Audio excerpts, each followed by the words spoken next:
بسم اللہ الرحمن الرحیم۔ آپ سب کو اسلامیات کی کتاب میں خوش آمدید، اور میں ہوں آپ کا معلم ڈاکٹر ضیاء الرحمن۔ ہمارا آج سیرت کا سبق ہے تیسرا، اور آج کے سبق میں جو ہمارا عنوان ہے وہ ہے عام الوفود۔ اس سے پہلے آپ کو یاد ہوگا ہم نے دو واقعات پڑھے ہیں۔ ایک ہے فتح مکہ جو ہوا کب؟ 8 ہجری کو، شاباش۔ اور اس کے بعد ہم نے دوسرا واقعہ کون سا پڑھا تھا؟ غزوہ حنین، ٹھیک ہے۔ یہ دو سبق ہم نے پڑھے، ایک 8 ہجری میں فتح مکہ، اور دوسرا ہم نے پڑھا غزوہ حنین، ٹھیک ہے۔ یہ دو واقعات ہم نے پڑھے۔ اور غزوہ حنین کب ہوا؟ 8 ہجری میں ہوا، ٹھیک ہے۔ آپ کو پتا ہوگا، یاد ہوگا کہ فتح مکہ جب ہوا اس کے بعد جناب رسول اللہ صلی اللہ علیہ وسلم نے 19 دن قیام کیا تھا یہاں پر، اور 19 دن کے بعد وہ تشریف لے گئے تھے کہاں پر؟ حنین کے مقام پر، جہاں پر دو قبائل تھے، ثقیف اور بنو حوازن۔ ان دو سے مقابلہ تھا، اور بالآخر ان کو کیا ہوئی تھی؟ شکست ہوئی تھی۔ شروع میں مسلمانوں کے قدم اکھڑے، لیکن بالآخر مسلمانوں کو فتح ہوئی اور کفار کو شکست ہوئی۔ یہ دو واقعات آپ کو ذہن میں ہوگا کہ 8 ہجری کے ہیں، ٹھیک ہے، غزوہ حنین اور فتح مکہ۔ اس کے بعد شروع ہوتا ہے 9 ہجری، ٹھیک ہے، 9 ہجری شروع ہوتا ہے۔ اور 9 ہجری کو یہ واقعہ ہوتا ہے، 9 ہجری کو جو واقعہ ہوتا ہے اہم واقعہ، وہ ہے عام الوفود۔ اور یہ سبق ہے 3.3، یعنی ہمارے تیسرا باب ہے، اور تیسرے باب کا تیسرا سبق ہے۔ پہلا تھا فتح مکہ 3.1، 3.2 غزوہ حنین، اور 3.3 عام الوفود۔ اور آج اس کا پہلا لیکچر ہے، اور آج کے اس لیکچر میں ہم پڑھیں گے عام الوفود کا معنی، اس کا مفہوم، اس کی اہمیت، اور جو وفود آئے تھے ان میں سے ایک وفد کا تعارف پڑھیں گے کہ وہ وفد کہاں سے آیا، پھر کیا ہوا، پھر ہمیں کیا سبق ملتا ہے الی آخری۔ لیکن اس سے پہلے ایک ایکٹیویٹی ہے اور سرگرمی ہے کہ آپ کے خیال میں ایک کامیاب سربراہ کو اپنے مہمانوں اور وفود کے ساتھ کیسا سلوک کرنا چاہیے؟ جی، سلوک کیسا ہونا چاہیے؟ اگر کوئی مہمان آتا ہے آپ کے پاس، یا کوئی وفد آتا ہے آپ کے پاس، کچھ لوگ آپ سے ملنے کے لیے آتے ہیں، تو ان کے ساتھ سلوک کیسا ہونا چاہیے؟ جی محمد علی، ہاں، اچھی طرح ان کا استقبال کرنا چاہیے، اور ان کی مہمان نوازی کرنی چاہیے، بالکل، اور ان کے کھانے پینے اور آرام کا خیال کرنا چاہیے، ٹھیک ہے۔ ان کو اچھی طرح جو ہے وہ رہنے کے لیے جگہ دینی چاہیے، اور جب وہ جائیں تو ان کو اچھی طرح رخصت کرنا چاہیے۔ یہ ہے مہمان کا ایک اکرام اور وفد کا ایک اکرام۔ ہمارا جو آج کا سبق ہے وہ بھی اسی سے متعلق ہے، اور سبق کے جو حاصلات تعلم ہیں وہ ہے عام الوفود کا معنی اور مفہوم جان سکیں۔ سب سے پہلے ہم یہ تو جان لیں نا کہ عام الوفود کہتے کس کو ہیں، اس کا معنی کیا ہے اور اس کا مفہوم کیا ہے۔ دوسرے نمبر پہ جو دوسرا ہمارا حاصل تعلم ہوگا کہ عام الوفود کی اہمیت اور اس کی معنویت کو سمجھ سکیں کہ عام الوفود جو ہے یہ کتنا اہم سال تھا، اور اس کی کیا اہمیت تھی اور اس کی کیا معنویت تھی۔ اور اس کے بعد جو ہمارا تیسرا حاصل تعلم ہوگا وہ ہوگا 3 وفود کے اجمالی حالات، اور اجمالی یعنی مختصر، اجمالی کا معنی کیا ہوتا ہے؟ مختصر۔ جو 3 وفود کی، چونکہ بہت سے وفود آئے تھے نا، آگے ہم اس کو پڑھیں گے کہ کتنے وفود آئے تھے، تو ان میں سے 3 وفود کے اجمالی حالات، اور نبی کریم صلی اللہ علیہ وسلم کے حسن معاملہ سے آگاہی حاصل کر سکیں۔ یعنی وہ 3 وفود کون سے تھے، اور آپ صلی اللہ علیہ وسلم نے ان کے ساتھ حسن معاملہ کیسا کیا، کیسا رویہ ان کے ساتھ رکھا، حسن معاملہ اسے کہتے ہیں، ٹھیک ہے۔ یہ 3 ہمارے اصل لو ہیں: عام الوفود کا معنی اور مفہوم، نمبر 2 اس کی اہمیت، اور جو وفود مختلف آئے ان میں سے جو 3 وفود ہیں ان کے ساتھ آپ ان کا تعارف، اور آپ صلی اللہ علیہ وسلم نے حسن معاملہ کیسے کیا، اس کو ہم جانیں گے۔ تو سب سے پہلے ہم عام الوفود کا معنی جانتے ہیں۔ یاد رکھیں اس میں 2 الفاظ ہیں، ایک ہے عام اور ایک ہے وفود۔ عام عربی زبان کا لفظ ہے، اس کا معنی ہے سال، سال، ٹھیک ہے۔ اور وفود جمع ہے کس کی؟ وفد کی۔ Very good. تو عام الوفود کا معنی کیا ہوگا؟ وفود والا سال، جس سال بہت سے وفود آئے تھے. آپ کو پتہ ہے کہ فتح مکہ میں ہم نے یہ پڑھا تھا، اور اس میں سورہ اذا جاء نصر اللہ والفتح ورأیت الناس، اے نبی آپ دیکھیں گے جب فتح مکہ ہو جائے گا، ورأیت الناس آپ لوگوں کو دیکھیں گے، یدخلون فی دین اللہ افواجا، کہ وفد کے وفد، فوج کے فوج، گروہ در گروہ اور جماعت در جماعت اور قبائل در قبائل آئیں گے اور اسلام میں داخل ہوں گے. جب 8 ہجری کو فتح مکہ ہو گیا، جب 8 ہجری کو فتح مکہ ہو گیا تو 8 ہجری فتح مکہ کے بعد اگلے سال یعنی 9 ہجری کو لوگ کیا ہو گئے؟ وفد کے وفد آتے رہے مدینہ، اور جناب رسول اللہ صلی اللہ علیہ وسلم کے ہاتھ پر اسلام قبول کرتے رہے. اس لیے اس سال کو کہتے ہیں عام الوفود. اب دیکھیں آپ کی اسکرین پر، عربی میں سال کو عام کہتے ہیں. کیا کہتے ہیں؟ عام. ایک اردو والا ہے نا عام اور خاص، وہ نہیں. اچھا، عربی میں عام کہتے ہیں کس کو؟ سال کو. اور وفود جمع ہے کس کی؟ وفد کی. تو عام الوفود کا معنی ہوا وفدوں کے آنے کا سال، یعنی جس سال بہت سے وفود آئے تھے. آپ کے ذہن میں ایک اور لفظ عام الحزن یاد ہے کہ نہیں یاد؟ غم کا سال. غم کا سال، جس سال حضرت خدیجہ اور حضرت ابو طالب کا انتقال ہوا تھا. ٹھیک ہے، تو وہ بھی وہاں بھی جو عام ہے اس کا معنی کیا ہے؟ سال ہے. اچھا، عام الوفود کا معنی ہم پہلا سلو پڑھ رہے ہیں. ٹھیک ہے، اس سے مراد نبی اکرم صلی اللہ علیہ وآلہ وسلم کی حیات طیبہ کا وہ سال ہے جب اسلام کی شہرت سن سن کر دور دراز کے علاقوں سے مختلف وفود اسلام کے بارے میں جاننے کے لیے مدینہ منورہ حاضر ہوئے. ٹھیک ہے، عام جمع، عام کا معنی کیا ہے؟ سال. وفود جمع کس کی؟ عام الوفود کا معنی کیا ہوا؟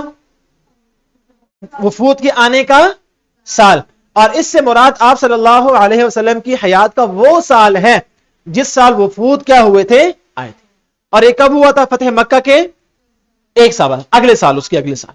ٹھیک ہے، 8 ہجری کو فتح مکہ کے بعد جزیرہ نما عرب میں اسلام کی اشاعت تیز ہو گئی. ہم نے پڑھا تھا نا فتح مکہ کے اثرات پڑھے تھے ہم نے.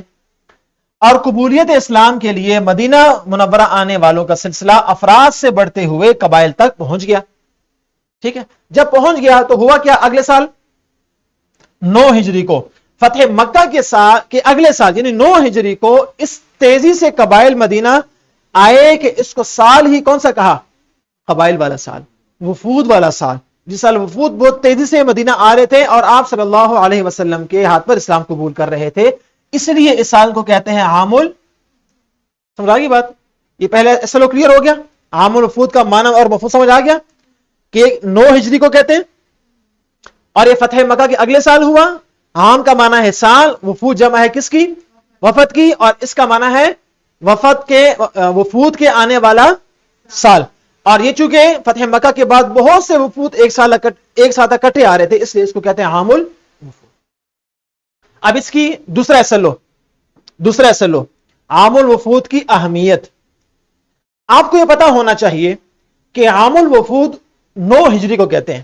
اب دیکھیں واقعات کا آپ اس میں تعلق میں آپ کو بتا رہا ہوں. خطبہ حجۃ الوداع کس سال ہوا تھا؟ کسی کو معلوم ہے؟ 10 ہجری کو. Very good. ٹھیک ہے، اب فتح مکہ کب ہوا؟ 8. عام الوفود 9 اور خطبہ حجۃ الوداع 10. یعنی اب حج تو 8 ہجری کو فرض ہو چکا تھا. فتح مکہ کے بعد حج کیا ہو گیا؟ فرض ہو گیا. اب 9 ہجری کو حج کیوں نہیں ہوا؟ 10 کو کیوں ہوا؟ سمجھ آئی میری بات؟ کسی کو پتہ ہے؟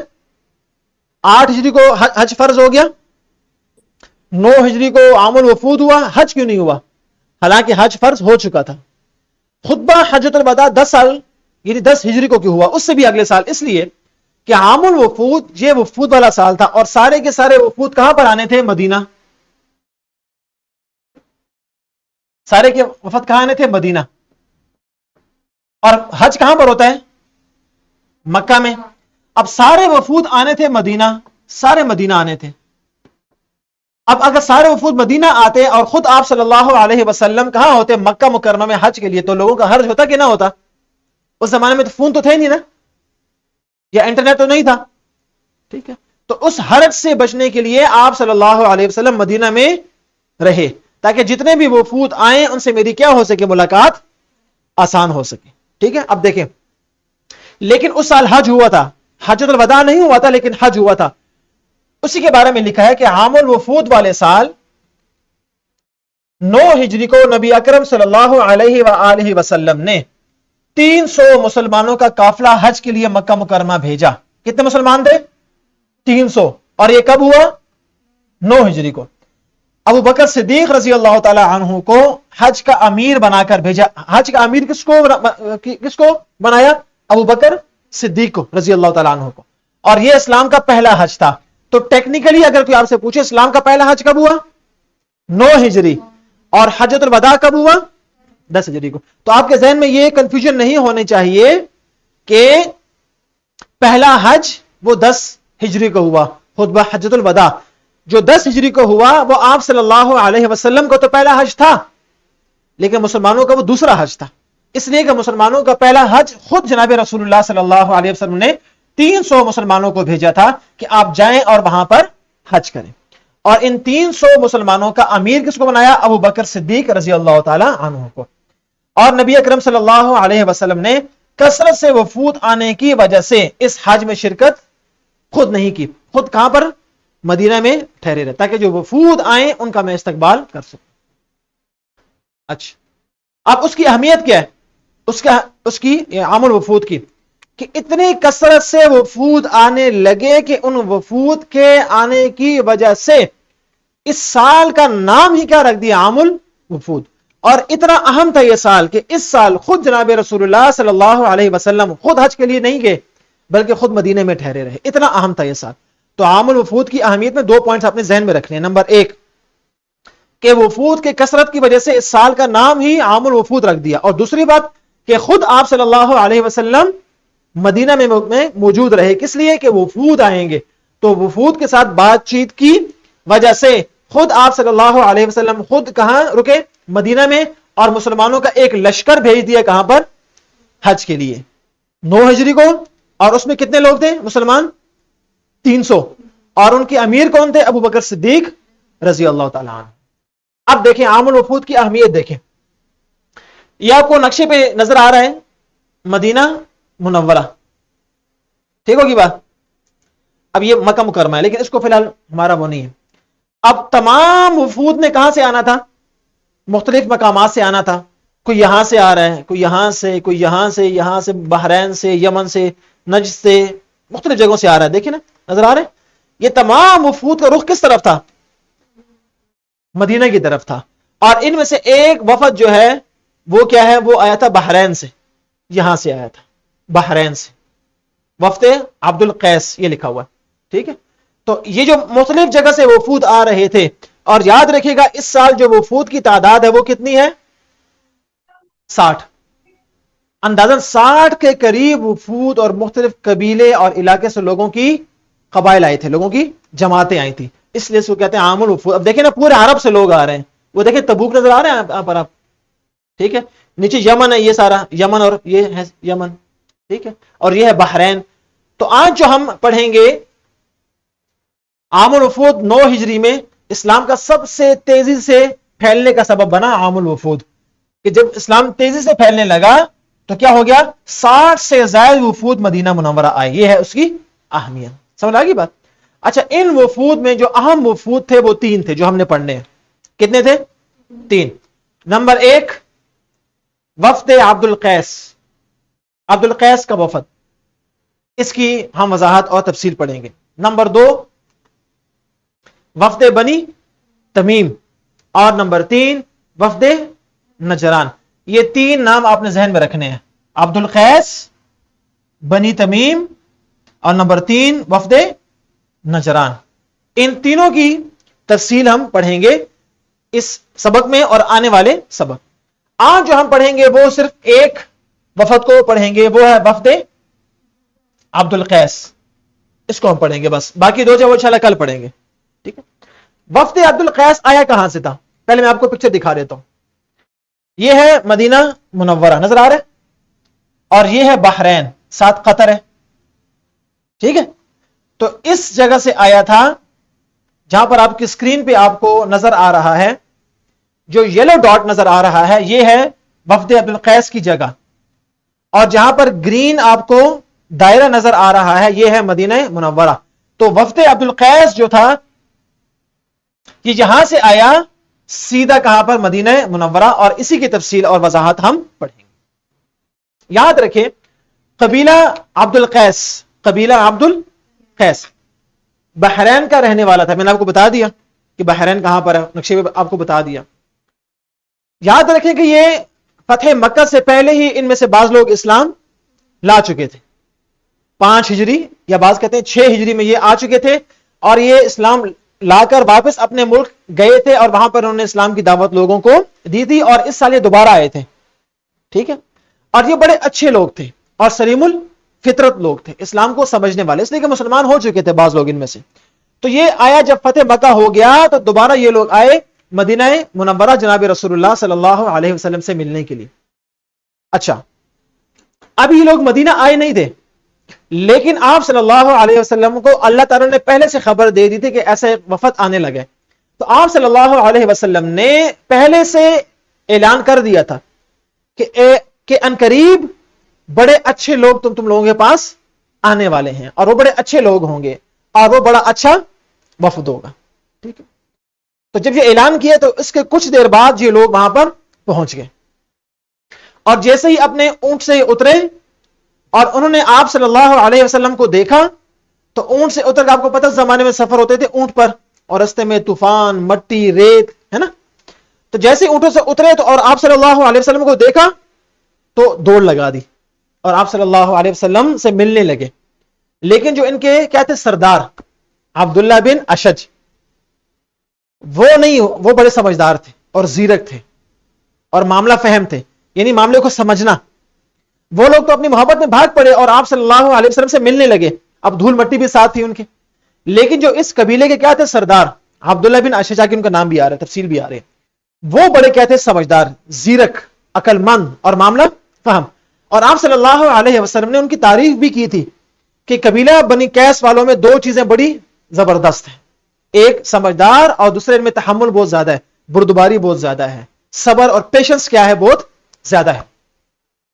تو جو ان کے تھے سردار، وہ اپنے اونٹ سے اترے اور اپنے نئے کپڑے نکالے اور صاف ہوئے اور نئے کپڑے پہن کر آپ صلی اللہ علیہ وسلم کے پاس تشریف لے گئے.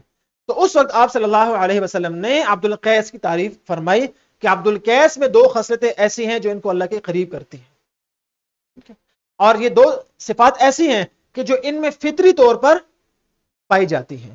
تو پھر ان کی تعریف کی، اور یہ لوگ تقریباً 10 دن یا 9 دن وہاں پر ٹھہرے، اور نبی اکرم صلی اللہ علیہ وسلم نے ان کا استقبال کیا بڑی اچھے انداز سے، اور ان کو اپنے پاس بٹھایا اور ان کی تعریف کی.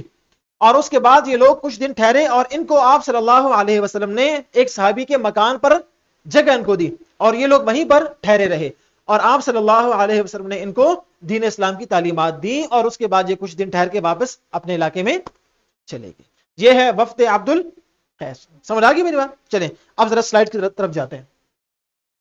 وفد عبد القیس بحرین کا رہنے والا تھا. یہ سعید الفطرت لوگ تھے، یعنی اچھی فطرت رکھنے والے خوشبخت لوگ تھے، نیک لوگ تھے، اور فتح مکہ سے بہت پہلے دعوت اسلام پر لبیک کہہ چکے تھے. 5 ہجری کو یہ اسلام لا چکے تھے، اور ان کا ایک وفد 13 افراد والا آ چکا تھا، وہ اسلام لا کے واپس بھی جا چکا تھا. ٹھیک ہے، یہ میں نے آپ کو بتایا کہ بحرین کہاں پر ہے اور کہاں سے یہ لوگ جو ہے وہ آئے تھے مدینہ منورہ. نبی اکرم صلی اللہ علیہ وسلم نے اس وفد کے آنے سے پہلے ہی ان کے آنے کی خبر دے دی تھی. میں نے آپ کو بتایا نا کہ ابھی لوگ آئے نہیں تھے، لیکن آپ صلی اللہ علیہ وسلم نے فرمایا کہ ابھی تمہارے پاس کچھ لوگ آ رہے ہیں جو اہل مشرق میں سب سے بہتر ہے. اب دیکھیں نا اس نقشے میں یہ مغرب کا ہے نا، پاکستان ادھر ہے، تو پاکستان کے مغرب میں آتا ہے یہ علاقہ، اور ان کے مشرق میں آتا ہے بحرین. تو آپ صلی اللہ علیہ وسلم نے پہلے سے پیش گوئی فرما دی تھی کہ ابھی تمہارے پاس کچھ لوگ آ رہے ہیں جو اہل مشرق میں سب سے کیا ہے بہتر ہے. نبی اکرم صلی اللہ علیہ وسلم نے اس وفد کا استقبال محبت اور احترام سے کیا، اور جو لوگ اور آئے تھے آپ صلی اللہ علیہ وسلم کی دعوت پر اس وفد نے اسلام قبول کر لیا۔ عبد القیس کا وفد عبداللہ بن عوف الاشج کی قیادت، یہ نام اپنے ذہن میں رکھنا، ٹھیک ہے، یہ آتا ہے سوال کہ عبد القیس کا جو سربراہ تھا، سردار تھا، وہ کون تھا، کی قیادت میں بارگاہ رسالت میں آپ صلی اللہ علیہ وسلم میں حاضر ہوا۔ ان کے سردار کا نام کیا تھا؟ عبداللہ، جو کہ کلام یعنی بات چیت اور ذہانت کے لحاظ سے کیا تھا؟ ایک قابل شخص تھا۔ دیکھیں آپ کو کسی جو ہے وہ ذہانت کا علم کب ہوتا ہے؟ اس سے بات کر کے آپ کو اندازہ ہوتا ہے کہ کتنا قابل ہے، کتنا ذہین ہے۔ تو جو ان کے تھے سردار تھے عبداللہ، وہ کیا تھے؟ انتہائی ذہین اور کلام میں قادر شخص تھے۔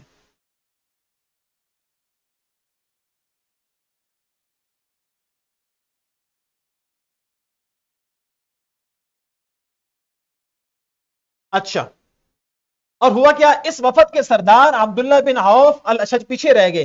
وہ اگرچہ نوجوان تھے لیکن کیا تھے؟ بڑے بردبار اور زیرک تھے۔ بردبار یعنی تحمل، جلد بازی نہیں تھی ان میں، اور اسی کی آپ صلی اللہ علیہ وسلم نے تعریف بھی فرمائی کہ لوگوں نے اپنے گرد آلود لباس میں ہادی اکرم کی خدمت میں حاضر ہونا مناسب سمجھا، لیکن انہوں نے کہا کہ میرے کپڑے کیا ہے؟ گرد آلود ہے، تو میں ان گرد آلود کپڑوں میں جناب نبی اکرم صلی اللہ علیہ وسلم سے ملاقات کر لوں، یہ مناسب نہیں۔ تو انہوں نے کیا کیا؟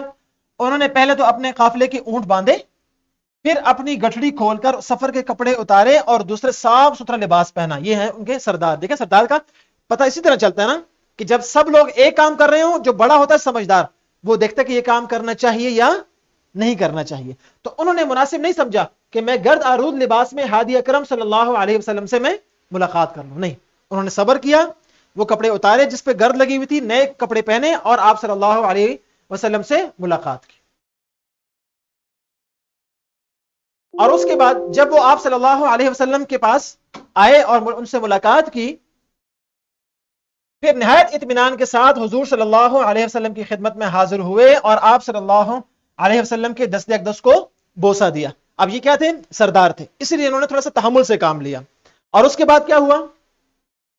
آپ صلی اللہ علیہ وسلم نے اشج، چونکہ یہ اسلام لا چکے تھے، اب یہاں پر کیا لکھا ہوا؟ رضی اللہ تعالی عنہ، صحابی ہیں، ٹھیک ہے، سے مخاطب ہو کر فرمایا تم میں دو خصلتیں ایسی ہیں جن کو اللہ تعالیٰ پسند کرتا ہے، نمبر ایک دانائی یعنی عقل مندی، اور نمبر دو بردباری یعنی حلم، تحمل، صبر، برداشت، یعنی جلد بازی نہیں کرنی چاہیے کسی کام میں، ٹھیک ہے، تحمل، بردباری، ٹھیک ہے۔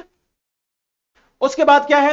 حضور صلی اللہ علیہ وسلم نے ان لوگوں کو رملہ بنت حارث، یہ نام اپنے ذہن میں رکھنا ہے کہ 10 دن تک کس صحابی کے گھر میں وہ رہے؟ رملہ بنت حارث، بلکہ صحابیاں ہیں، ٹھیک ہے، اور 10 دن تک وہ مہمان رہے آپ صلی اللہ علیہ وسلم کے۔ اس دوران میں عبداللہ بن الاشج نے آپ صلی اللہ علیہ وسلم سے قرآن سیکھا اور دینی مسائل سیکھے، یعنی اسلام کے بارے میں کچھ معلومات حاصل کی۔ چند دنوں کے قیام کے بعد رسول اللہ صلی اللہ علیہ وسلم نے اس وفد کو تحائف دے کر رخصت فرمایا، یعنی استقبال بھی کیسے کیا، اور ان کو جب قیام کیا ان کے لیے گھر بھی، اور جب ان کو واپس بھیجا، رخصت کیا، تو ان کو تحائف وغیرہ دیے۔ اور نبی اکرم صلی اللہ علیہ وسلم نے عبد القیس کے وفد کے لیے دعا فرمائی۔ یہ سوال آتا ہے، یہ MCQs میں آتا ہے یا شارٹ میں آتا ہے، یہ دعا کس کے لیے فرمائی تھی، یا آپ صلی اللہ علیہ وسلم نے عبد القیس کے لیے کیا دعا فرمائی تھی، یہ سوال آتا ہے، ٹھیک ہے۔ دعا کیا فرمائی؟ اے اللہ عبد القیس والوں کی بخشش فرما۔